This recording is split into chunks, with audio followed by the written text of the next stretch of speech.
Darcy from Lucky Tackle Box, and in this video I'm not going to be talking about a lure. I'm going to be talking about my favorite type of inshore saltwater fishing, which is trolling. And I love to troll through no-wake zones, and just whenever I'm out on the boat, I always like to have a line out and trolling. So check out this short clip of me explaining to you how you can do it too. Okay, so we're out here and we're about to start doing some trolling.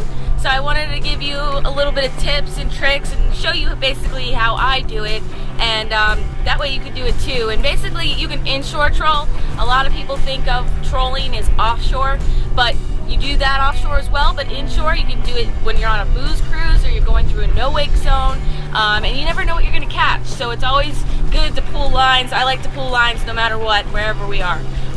But basically for inshore trolling, we use 4 rods for our setup, and the last week I've been just killing it with the snook. I probably caught 25 snook, and I'm just going to show you how I've been doing it. And basically we've got these tees. We got 2 tees on either side of the boat. We call these tees, and we put our rods in the outside holder here, so that way when the lures troll, they're further away from the boat. And this is my Accurate SR6, and it's a lot of fun. It's a light action pole, and I got this Missouri minnow lip diver, and that's what we'll pull. And sometimes we'll get it way far back, sometimes it'll be pretty close, sometimes it'll be medium length, but usually that works, and you find out, you know, what's best for the fish. And then we usually have 2 lines in the back of the boat here. We'll have one further out and one short, so that way they don't get tangled with each other as we troll. And this is a bigger Missouri crystal minnow lip diver right here. So we've got this one out, and we just use different colors, we use different sizes, see what the fish are hitting that particular day. The last week the snook have been hitting pretty much everything on the boat. And then we've got this, we've got our setup here for bass. And Brian, my cameraman and also my boyfriend, he likes to pull light stuff, and if we get a fish on it, great. So we're pulling some bass setup, and we've got a lip diver on it, so we'll see how it does today. Then we've got our tee on the other side of the boat here, and we've got our Accurate Valiant reel out. So we've got that with our pink shrimp. Fish love the pink. They love this pink shrimp. They've been destroying this thing. I've lost probably 3 of them in the last week, and this is my last one. So I gotta get some more.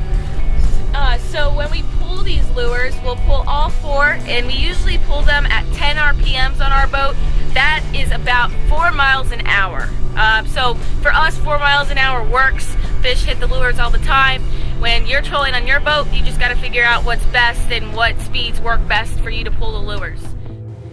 So I want to take a moment just to clarify on the different lengths that I pull the lures when I'm trolling.